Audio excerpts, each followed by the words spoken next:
How are you? I'm fine. How are you? Very good, very good. Getting ready for Halloween? Yeah, I need to get some pumpkins, some candy for the kids. Oh my God. Sounds like a nightmare. Yeah. Do you celebrate Halloween yet? Not really, but there are always people around here are always looking for a reason for a party.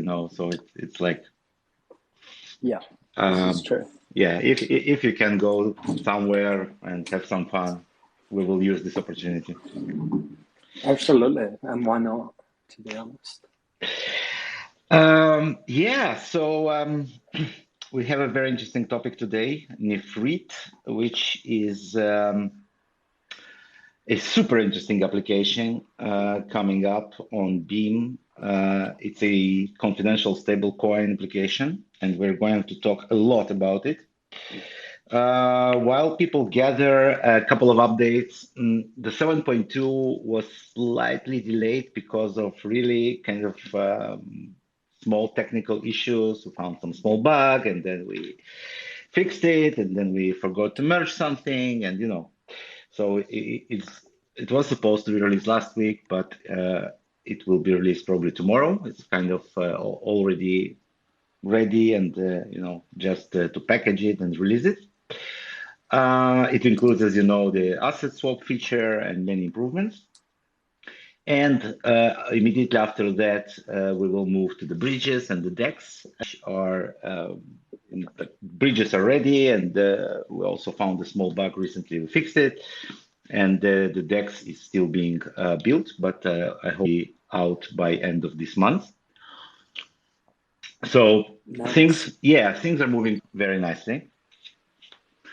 Um, so yeah, it's busy times as usual. Yeah. There's a lot of stuff at least from there's a lot of stuff coming up in like the next sort of short while. Yeah, yeah. There was this stage of accumulation, as you would call it in the crypto world. Only in our case, it was accumulation of features, and they are ready to explode on the scene. And Halloween is actually a very interesting date for us because it marks a 1 year anniversary of our 30 experiment. Yes. We had a competition back then that very quickly spinned out of control and led to led to this marketplace fund and V2, and yeah, so it's still like very early for that. Like, I mean, like every couple of weeks we have like a new uh, bunch of feature requests from all kinds of people who want to take advantage of the confidential NFTs that we have. So the current version is very nice and works great, but people always want more features, and they're right. So a lot of work still ahead of us, even in that department. Speaking of which, next week, and I will also mention this at the end of the space, next week we are going to talk about the kind of updated development procedure for Beam. Like we want, as I mentioned, to move to the more kind of decentralized DAO-based R&D practices, and we'll discuss exactly how this is going to work, what we're going to do, when and where uh, all of these displays. So yeah, next week is going to be a very important space that will explain and create this kind of ordered new process for our R&D. Wicked. Yeah. Okay. So shall we get started? Yeah, let's. Okay. So I would like to get started with like how do you even get to look at this application? So this application was created by a Nephrite team, which chose to remain anonymous. So in order to be able to see this application, since it's not in the official Beam store, you need to do several things. First of all, you need to obviously download Beam.NET wallet from our website. this is our testing network where currently this application, so you can preview it before it goes live. And for those who recently tried it and failed, there was some issue with the .NET in the last couple of days. So please try again. We fixed it. It was like not related to anything in the code. It was just a server that went down. So completely DevOps related issue. It should be fine now. And in order to get the publisher key, you need to go to Beam Forum, and I will tweet the link right now. And in the Beam Forum, you have a Nephrite support thread, which includes the publisher key that you will need to add to your wallet. So in order to do that, you will open the application store. It's in the bar on the left. Click on this icon with like people or whatever, and then you will have this button, Add Publisher. And when you click on Add Publisher, you will have this place where you can paste the public key of the publisher that you copied from the forum. And you will be able to see the publisher for Nephrite team. And then when you go back to the application screen, you will see a new application appearing. It might take a few seconds to appear, so be patient. And once it appears, you will be able to install it by clicking the install button. You will see this kind of pane for Nephrite application. You will click install, and it will install locally in your wallet from the IPFS Dapp store that we have developed. So this kind of a great use of our decentralized application store feature. Now that we have it, you can actually publish applications anonymously, and that's what Nephrite team did, and took advantage of this great feature. So once you install it, you will be able to launch it. And once you launch it, you will see this kind of nice animation, and then a warning that this is obviously your responsibility, as is everything in crypto. I mean, we know that. And then we will enter the home screen, and we'll go over like what we know about this application in a minute. But first of all, let's start with kind of some general remarks and general overview of what this application is. So first of all, if you have any questions, like any questions about anything related to Nephrite or stablecoins in general, please either raise your hand and we will give you the microphone here, or just add it to Twitter. Basically find any channel that is convenient to you to ask it. And the Nephrite team is monitoring these channels. And if we don't know the answer for something, they will also be able to provide answers in the forum. So as you know, there are several types of stablecoins in the world. There are those that are backed by real dollars, hopefully in some real bank. There are those that do not work. We call them algorithmic stablecoins, Terra and such. And there is this third, my favorite kind of stablecoins, which are called collateralized stablecoins. They use collateral to create CDPs. CDP is a short for collateralized debt position. These positions are over-collateralized, which means that you actually put more collateral than the value of the stablecoin that you take out as a loan.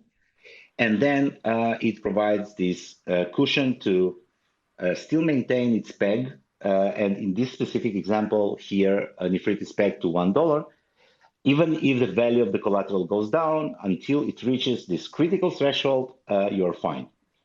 And once it does reach this critical threshold, your position is about to be liquidated. So you have to either add collateral to your position or repay your loan, or have a risk of being liquidated. And we will talk about all of these things in the context of Nephrite. And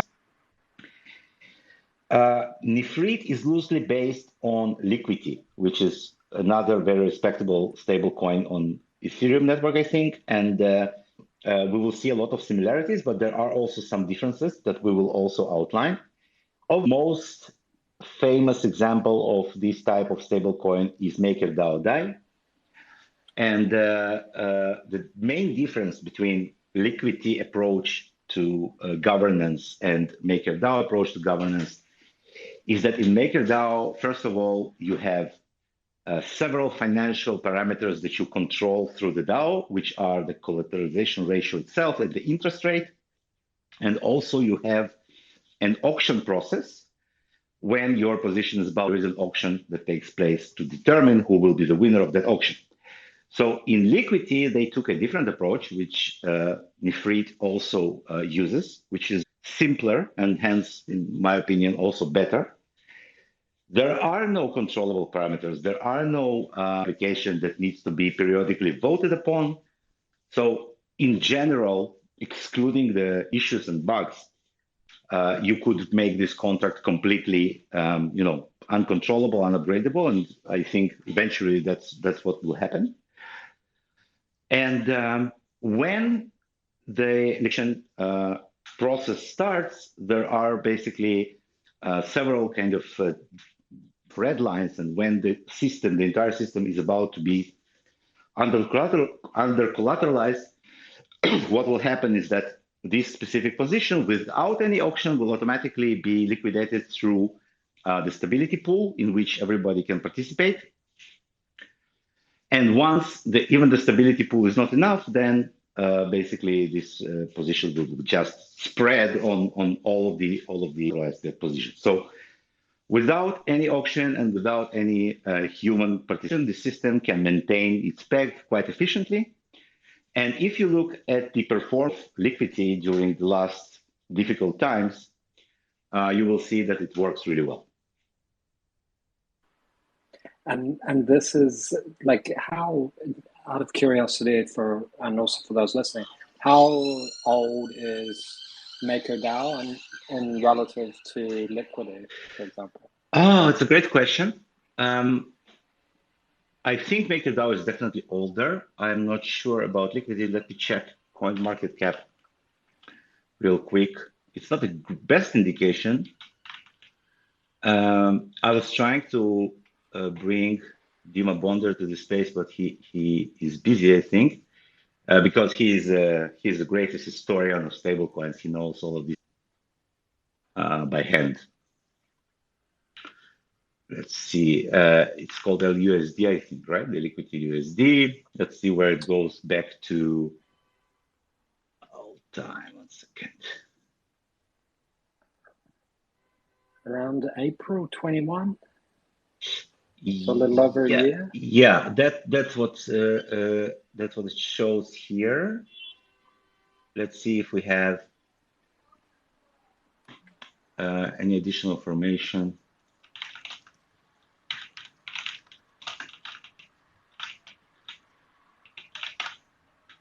Like it's a good enough runtime already. Yeah, and this was the main point I was getting at, is it's been around for quite some time, and especially had like a few instances where the market has been how to say rather bleak, and like if things were going to break, they would break then, and it's kind of stood through that, and it's all good. Yes, it's from April 5th, 2021, launched on April 5th, 2021. Yeah, so we have what, like a year and a half almost? Yeah. Okay. I think you had a question about collateral and like which collateral is going to be used. Yeah, there was a question, I think it was last week, in the community chat as to why Beam was being used as collateral. Yeah, so it's a good question, because the choice of the collateral is very important in determining the characteristics of the stablecoin. And one of the things, so let's like review the goal of Nephrite. Obviously, Nephrite is it should be decentralized as possible. Since it's built on Beam, it is confidential, obviously. And also, we need to have sufficient market for the collateral that is used, right? So if you use something very, very rare or like untradeable, like as a collateral, something that does not have enough liquidity, you're obviously in trouble. So the choice should be the best decentralized volatile asset that you can find. And for example, in MakerDAO, such asset is obviously Ethereum itself, or any other stablecoin on Ethereum. On Beam, such asset is obviously Beam. Now, at some point, MakerDAO started adding additional collateral types, and some of those collateral types included other stablecoins such as USDT and USDC. And this is a problem because if you have too many positions using USDT as collateral, your entire system is basically backed like by centralized stablecoins, and it no longer can be considered as a decentralized stablecoin because like many of those positions are actually controlled by centralized entities. So at some point there were some problems. They tried to get off USDC because it started to be regulated more heavily and stuff like that. So in case of Nephrite, Beam, in my opinion, like is a perfect collateral. I mean, of course, right now the problem is that the market cap of Beam is relatively low. So, yeah, you're limited in amount of stables you can print or mint. But other than that, all of the other properties, like we have sufficient liquidity, it's completely decentralized collateral, not controlled, not censorable by any external entity. So I think it's a good choice. Moving forward, once we have bridges, it might be possible maybe at some point to add collateral or launch other stable coins that will use, let's say, bridged Ethereum as collateral, etc. It's possible for sure. But as a first collateral, I think Beam is a good choice. Absolutely, and it makes a lot of sense. And this is like one of my big gripes with Maker. A lot of the, I don't know what it's like. Collateral is obviously, as you mentioned, USDC, and I think now they're, maybe it's the Treasury or I don't know what it was, but they're looking to buy US bonds or something like this. And another project on Ethereum that I think is very interesting until like you look at it closer and realize that a lot of the collateral is USDC, the Frax guys, and I think that's like a under collateralized stablecoin. Yeah, yes, Frax. The idea of Frax is that you can lower the collateral ratio as your system becomes more stable in the long run. But first of all, like I'm not a big expert on the subject. I read about it, obviously, but I'm not an expert. However, I think that specifically in case of Frax, using other stable coins as collateral is kind of a must. Because if you have volatile assets and fractional reserves, it can be like it can be trouble. So yeah, like once you have other stable coins as collateral, you're okay. But back to the centralization issue, you do not avoid, all of the problems that come from censorship and all that stuff. Yeah, exactly. Okay, so let's talk about the application and what we have here, like in terms of UI and functionality, and the points that are similar to liquidity, the points that are different. So first of all, the position that you open, it's called a trove, and it's a term that was clearly borrowed from liquidity because it uses exactly the same concept. And the trove is your collateralized debt position, and you can only have one of those. You cannot open several troves, but you can update your existing trove. So you can create a trove, and then you can adjust it by adding and withdrawing your collateral. So once you create a trove, you deposit some amount of BEAM, and in return, you mint some amount of NPH, which is the ticker for the Nephrite coin. And this is your position, your kind of potential for a loan, right? So once you deposit some amount of BIM, you have this ability to withdraw certain amount of Nephrite. And in order to do that, you need to click on borrow in the position, and you can take the loan of more Nephrite, and then you see what is your collateralization ratio, and the minimum I think is 110%. So you can never borrow more than 110% of the collateral. Okay. Now, in the UI, they tried to make it as clear as possible because the application is very sophisticated. It has a lot of functionality and a lot of numbers.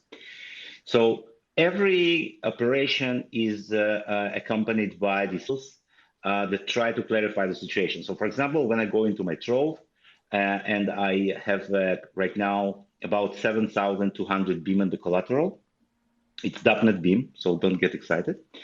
And my debt right now is 868 Nephrite. So it tells me that in order to close the trove, I need to repay 868 Nephrite. So this is the end of my debt amount. And it also tells me that I should keep my collateralization ratio above 150%, and it will help me to avoid liquidation. Right now, I'm below that. Right now, I'm at 140%. Now, it's important to understand that once you create a new trove or update an existing trove, you pay some fee. You pay some fee to the application. I think it's 0. Right? The issuance fee, yeah. So all of these numbers are quoted on the right in this kind of green pane. There are three actually, but two information panes. The top one is a general one for the entire application. So it says here the total value locked is about $296,000 of the application. There are currently 45 troves open. The NPH supply is 147,000. And it also tells me the status of the stability pool, which we will talk about in a minute. And it tells me the issuance fee. And each of these parameters is also accompanied by a very, very nice explanation, which I can hardly read, but that's my problem. And it says here that the issuance fee is a one-time fee charged as a percentage of the borrowed amount in BIM, and the fee varies between 0.5 and 5% depending on the NPH redemption volumes. And under the recovery mode, it will be set to 0. So it basically tells you how much fee you pay for each operation. And it tells me that recovery mode is currently not engaged. And the recovery mode price threshold right now is 0.13 US dollars. So which means that if the BIM will quickly drop to 0.13, like 13 cents, it will engage in the recovery mode. And then below that, you have another pane, which is titled My Position. And there you see your ICR, which is the individual collateral ratio. And it's right now it stands at 140%, and it's marked as red because it's below 150. And you also have your total NPH debt and how much NPH you have in the stability pool, which we will get to in a minute. So just to make sure I want to stay above 150, right? I'm going to deposit more BIM. So I will click on the deposit dialog. I will add another, 1,000 BIM. I'm very .NET BIM rich, so I can afford it. And then you see the operation that starts. Now, one important point about all of BIM applications, including Nephrite, the application does not have access to the information about your wallet by design right now, which means that the application knows your exact balances, and it cannot know necessarily any other transactions statuses other than the ones that it actually creates. So in order to make it more convenient to see your balances when you are inside the application, we have added this pane at the bottom of the screen. It's folded by default, and it says wallet balance. And if you click on it, it will rise up, and you will see your current balance for all of the coins that you have. And you can also click on the tab that says Nephrite application transactions, and you can see specific transactions that you execute. Now, one tiny little note about the DAppNet. Sometimes you will see the transactions on DAppNet in Nephrite fail. And what you need to do when it happens, you just need to try it again several times before you report this case. And the reason for that is because DAppNet is not a real, it's not even a real testnet, but it's definitely not a real mainnet. So we have like fake mining there, like it's not a real mining. And for this reason, it does not work too well with the high frequency transaction, which Nephrite application uses. So sometimes it fails for that reason. It will not happen on mainnet. It's an artifact of the DAppNet network. So once I create, once I complete the deposit of 1,000 BEAM, I can now see that my position is now covered above 160%, and I am in the green again. So this is my kind of all of the operations that I can do with the trove. I can adjust it by either depositing or withdrawing BEAM. I can borrow or repay my Nephrite Dapp in NBH. I can always see my collateralization ratio, and basically this is like the first essential type of operation to create and mint your Nephrite. Once you withdraw Nephrite into your wallet, it behaves as a regular confidential asset. You can send it to anyone, you can trade it, you can do whatever you want. So like completely confidential from start to finish. Moving on. Yeah, absolutely. We do have a couple of questions. I was going to save them to last now. The first one is an interesting one. Not going to say the name because I don't know how. And the question is, does Nephrite plan on offering pegged currencies, like a multitude or more than one kind of pegged currency, for example, pegged Ethereum or pegged Bitcoin? When you say pegged, you mean like instead of pegging it to US dollar price, like peg it to some other price? Yeah. So I don't know what like the plans are for the Nephrite because I really don't know what they're planning to do. But what I can say is like what's technically possible. Okay. Yeah. The peg is actually an oracle, and it's an external oracle. It's an oracle that's provided by Beam. So if you have an oracle for whatever, I don't know, whatever you want, and you can have a stable oracle for, you can peg to that, right? So if you provide an oracle to anything, you can take this application, you can fork it, the code, deploy your own Nephrite, and create whatever you like. Well, what's good price these days? I don't know. Ferrari sports cars. You can, if they have an index or something. So yeah, it totally depends on basically the oracle price that you have. However, you have to take into account a couple of things. First of all, whatever you are pegging to should better be stable enough, because otherwise we'll have, so it's basically not just blindly connecting two currencies together. There are a lot of simulations that you need to do and calculations in order to determine the minimal collateralization ratio for your specific choice. So it's okay to do it. Please do it.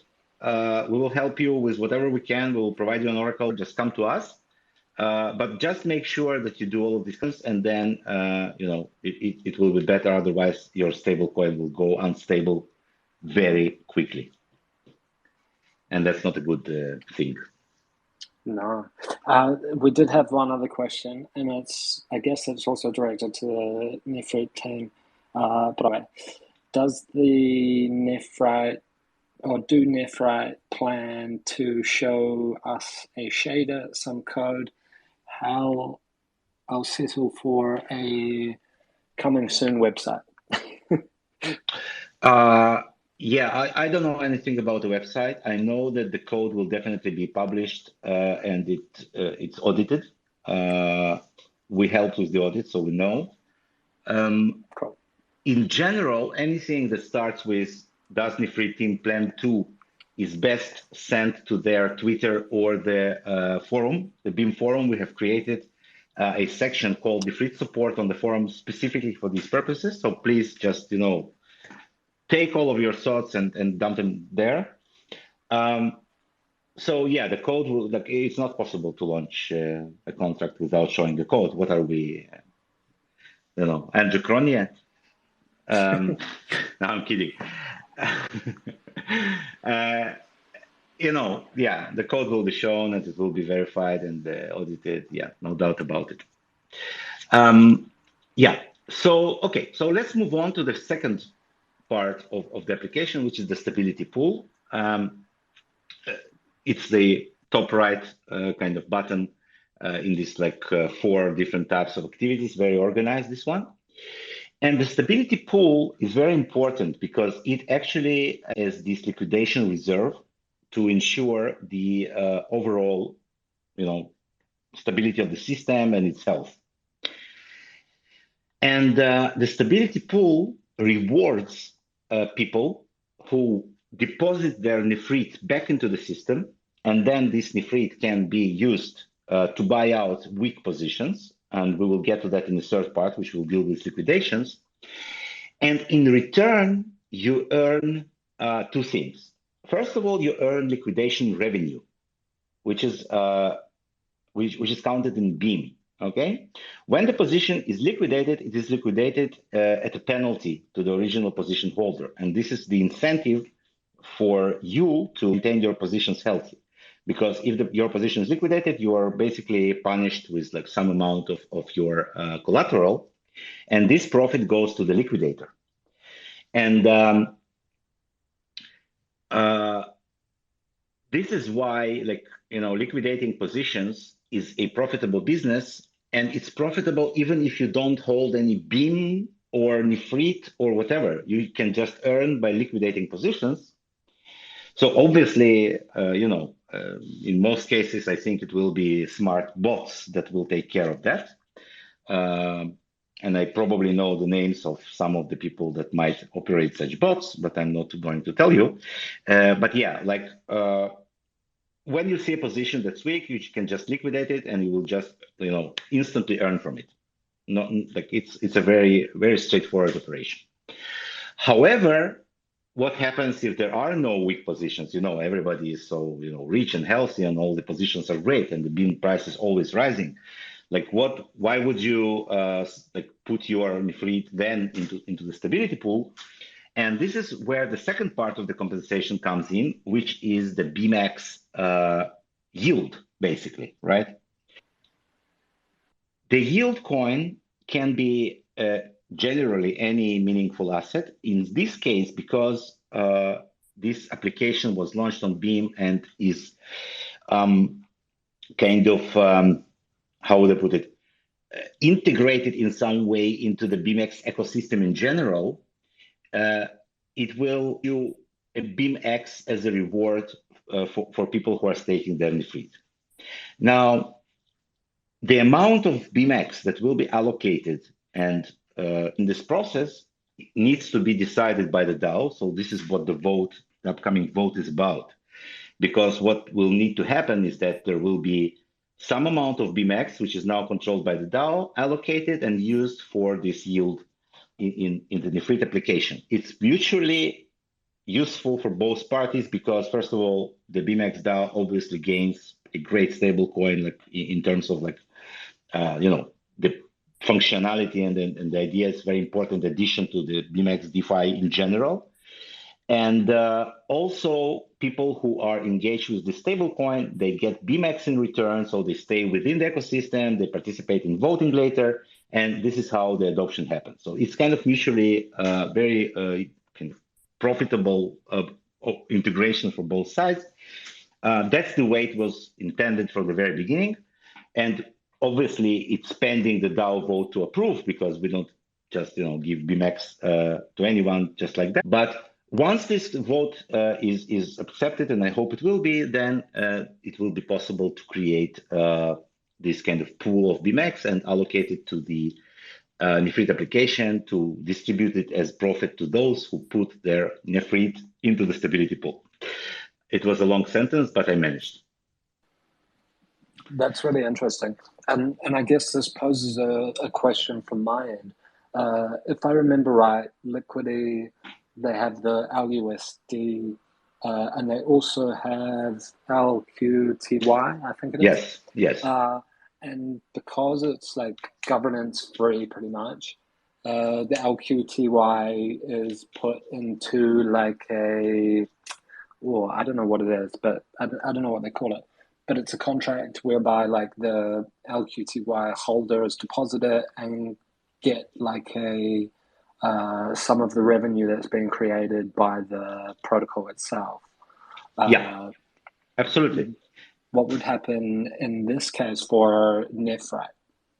Or Yeah, what would you expect anyway? No, it's exactly the same behavior. So in Liquidity, since it's a standalone application, the LQTY token acts as shares in the pool of profits, which is generated by all of the fees that are collected by the system. Now, in BMX, the BMX itself acts as these shares, but these shares are not only in a single application, whether it's Nephrite or any other. However, it can be used in many applications. Like, for example, bonds also accumulates profits, and DEX will accumulate profits, the bridges will accumulate profits, and all these applications put all of their profits into this BMX DAO pool that can be then distributed BMX holders. So this is the part of the voting which is not active yet, and it really should be pretty soon. We should start working on that more actively. We just wanted to get like a couple of applications out and see how it all works before we start distributing the profits. But this is the essential part of the BMX offering in general. Like, why would you buy BMX? Why would you hold BMX? Who cares about BMX? And the answer is because it actually gives you a part of the profits in all of these applications that are connected to the BMX ecosystem. That's really cool. And do you? I don't want to stray too far from Nephrite, but I think this is a very interesting point. Do you think that, or how do you see like the profits from, for example, Nephrite, the profits or the revenue that's generated from bans and these kind of things? Do you see them being distributed kind of blanketly to BMX holders, or would it be more in line with BMX holders that are also like inputting other stuff and contributing to the ecosystem, or sort of staking towards this or that? How would you envision it?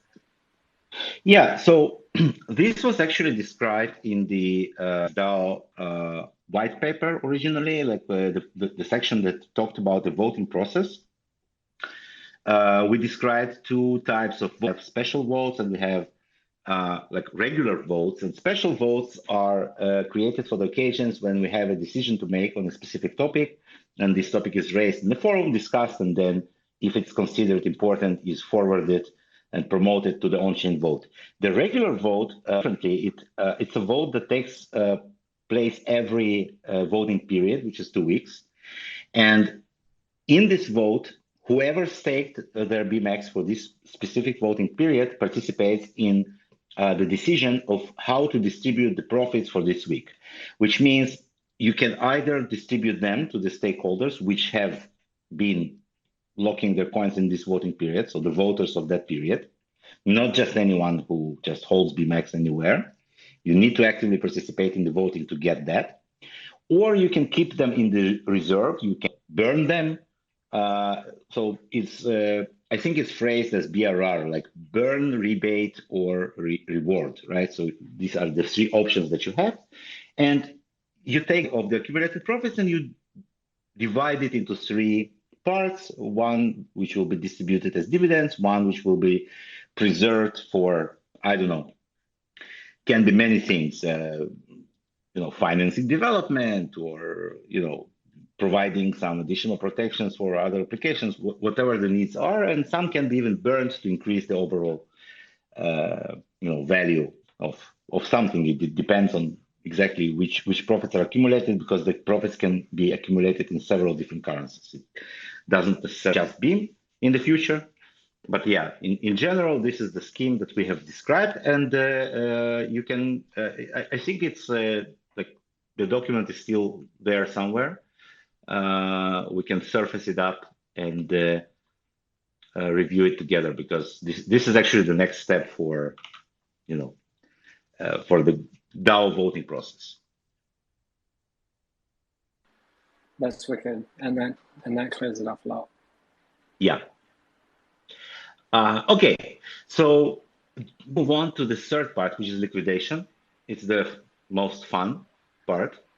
When you click on liquidate trove, you will see the list of troves that are currently open, rated from the weakest ones upwards. So you will see that we have several troves here with 140 collateralization ratio and such. And then what you can do, you can click on, like, if this option is available, initiate liquidation, and you will just liquidate some weak troves and get your reward, which is very nice. Right? Have anything to liquidate, but yeah. Near the liquidation button, there is an icon which says important notice. By pressing the initial liquidation, you send transaction to Nephrite smart contract, which initiates the liquidation of risky troves.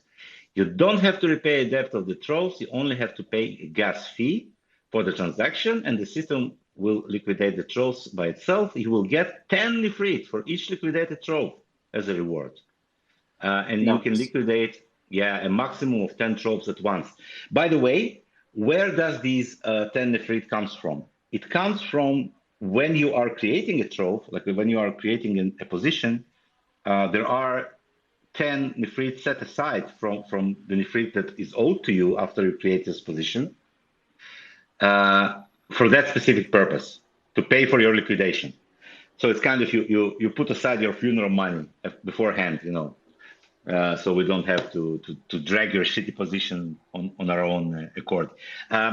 It's funny, but my wife once went to Norway, and in the insurance that she had to, sign and pay for, there was a specific amount set aside for transferring her body back to the country of origin.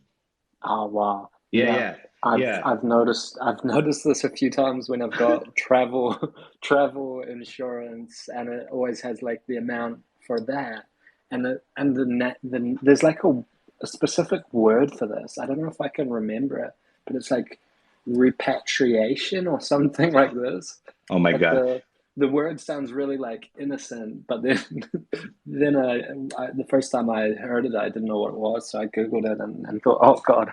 And I'm like, if I agree that you just, throw my body in a dump somewhere there, can I save that money? And they said no. Yeah. Just, put me in some trash can.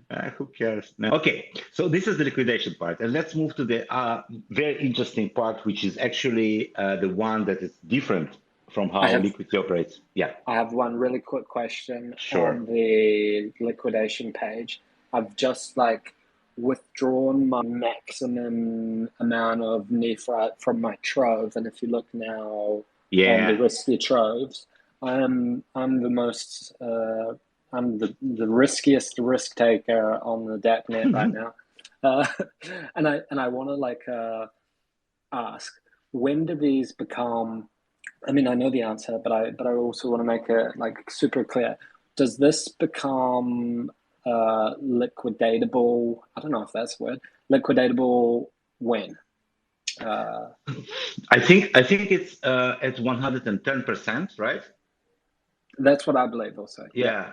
I think it should be somewhere around there. But and the reason it's not 100% is because then those guys or girls or whatever in the stability pool that have Nephrite there to back up the system, they're essentially getting that difference from 100% and where it's liquidated, that difference is their like profit or their kind of like discount on the beam that they're purchasing via the stability pool. Yeah. Now, two important notes. First of all, in terms of the percentages, I think there are a lot of similarities I see here between Nephrite and the numbers that Liquidity is using, and like it was adjusted, I think, slightly in some ways to the volatility as a collateral compared to Ethereum, right? Because obviously these are not the same assets. Also, sometimes when you go into your stability pool holdings, it tells you sometimes that your funds were used to liquidate positions and you can collect the profits. So it means that the system was in a situation when your stability pool were actually needed to keep the system healthy, and then you profited obviously from that in terms of BMX. I'm sorry, in terms of Beam, but your Nephrite supply was reduced, right? So your Nephrite was sold to close positions for Beam. So eventually you're in the plus column, but it's important to understand what it means. Yeah, absolutely. Okay.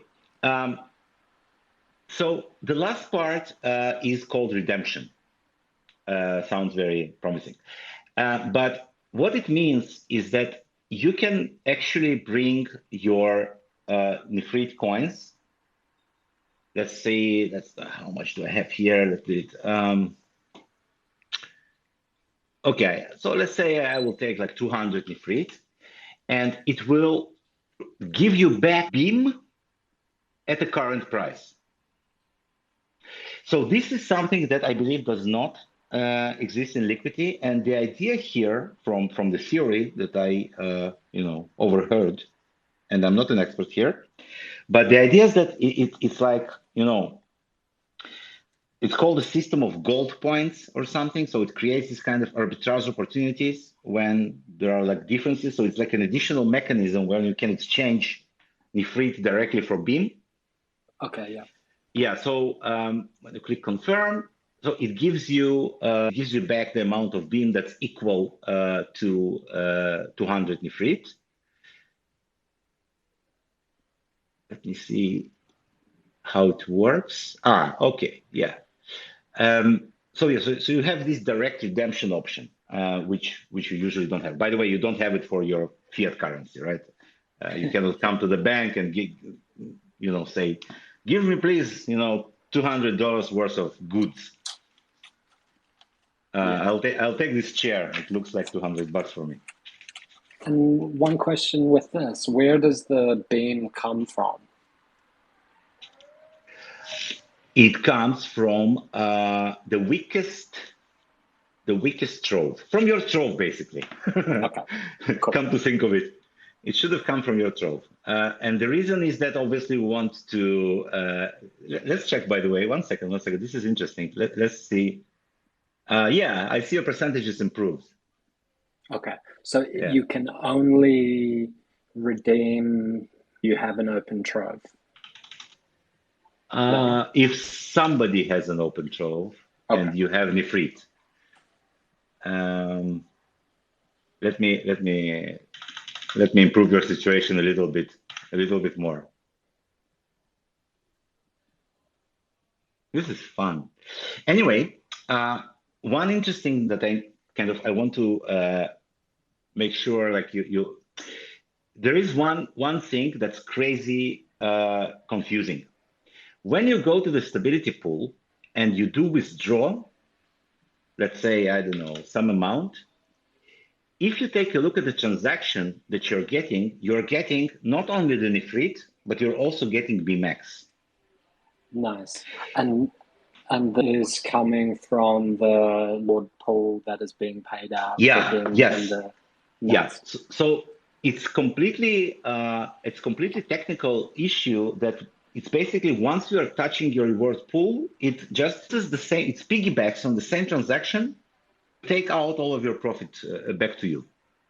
And this also happens, I think, if you deposit more, right? Yeah. Anytime. Okay. Yeah, anytime you're touching the stability pool, it just uses this opportunity to give you your BMAX back. Very cool. Yeah, it's very confusing. It's not very intuitive, but that's what's happening. It's very interesting what's happening here.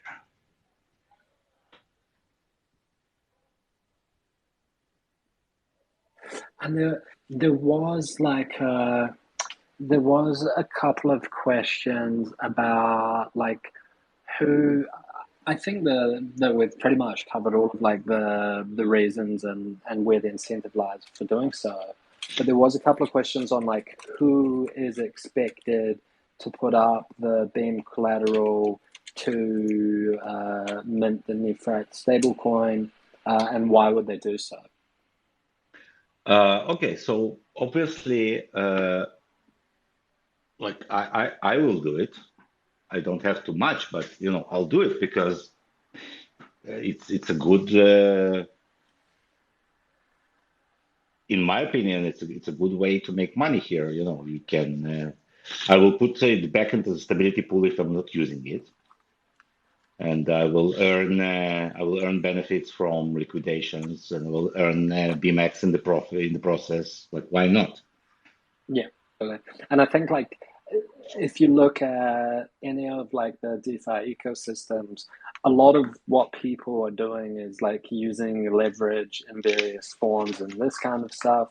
Uh, for example, if you want to buy more Beam, I definitely don't encourage this. If you want to buy more Beam but you don't have any money, you can open a trove and get some MPH and buy a Beam with it. Or if you have some Beam and you want to get some cash to go for dinner or whatever, you can open a trove and rather than like selling your assets, you can borrow against them in that sense. Yeah, obviously, needless to say, nothing we're talking about here advice in any way, Yeah. shape, or if we knew what we were doing. Yeah, but yeah, it's one of the mechanisms that you can use today to uh, do a lot of things. I mean, flight for safety, a lot of stuff can be done with this, in my opinion. Exactly. And also one of the things that I'm most like excited for personally is providing liquidity on the DEX when it comes out. Right. And it will be very cool to have Beam and MPH Hmm. call on the exchange. Yeah, you will have various assets. By the way, different interesting assets are coming out. There's all kinds of banks of all kinds of birds, banks of ducks, and things like that. And you have Ticos, and you have Beambots coins. So you have a lot of interesting assets coming on Beam soon. And once the DEX is out, so obviously you can swap it today using the asset swap once the 7.2 is out. But the DEX is really the game changer, right? Where we're all waiting for. We understand that the DEX is this kind of enabler for all of this crazy trading. Yeah, I think Nifritz will be fitting very nicely, and I personally really like kind of this clarity of nation because it's very complicated, but at least there is one like kind of point that you cannot see your balance because it's in the wallet and you have to open this tab at the bottom. But other than that, you have very clear outline of both the state of the protocol in terms of like how much total value locked, what is the total collateralization ratio, which is very important.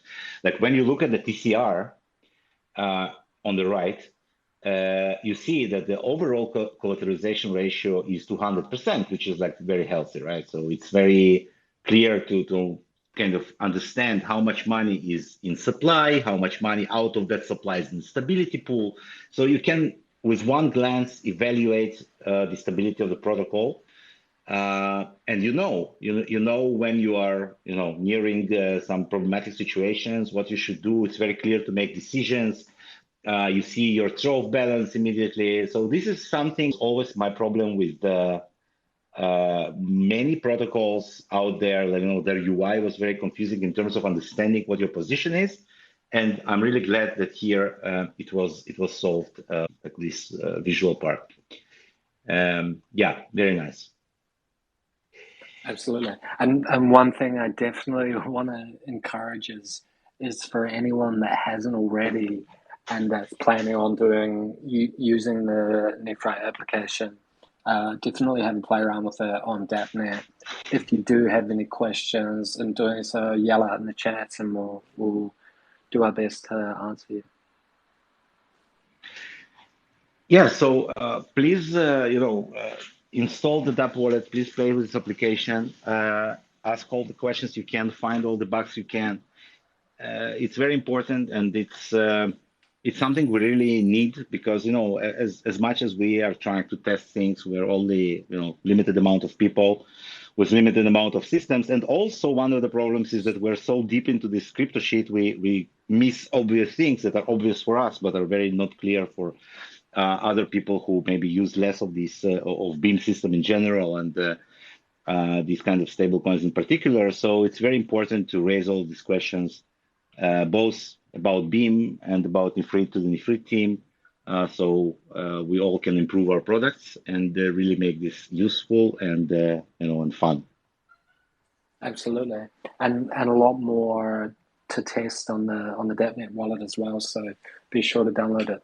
I have one final question before we wrap up. Do we have any word from the Nephrite team on the rough timeline for launching to mainnet? So I obviously don't know like the particulars, but we definitely need to go through a DAO vote first. Cool. Yeah. Yeah. So once we give a green light that we like if we have the vote that allows to allocate the BMAX needed for yield compensation model, then I think after that it will be not long enough because the application looks pretty stable right now. I played with it quite a lot, and yeah, so we will publish. I think tomorrow in the newsletter we'll publish more details about the vote and like what's going on there. Yeah, and then it will enable the launch on the mainnet. Exciting times. Absolutely, it's been it's something that we've all been waiting for a long time. Yeah, and a long time in the making. A lot Definitely. of effort from all over the borders has gone into this. Yeah, so great. It's been a great space. I am glad that we went over all of the kind of feature set and the behaviors and all that. So I think everybody who is listening now or will listen to the recording will have a good understanding of what this application is about and how it operates. If you still have questions, please ask us or like put it in the support channel on the forum where the Nephrite team will be able to answer as well. And yeah, thanks a lot for being here. And we'll see you next week when we will talk about, and it's very important space next week, don't miss it, because we will talk about the Beam development process going forward. We're trying to make it even more decentralized using the bounty system and more organized community reviews. Yeah, so starting next week, the community will have to work even harder. Yeah. Okay, thanks. Okay. Thank you guys, and thanks everyone for joining, and see you next week. Bye-bye. Bye-bye.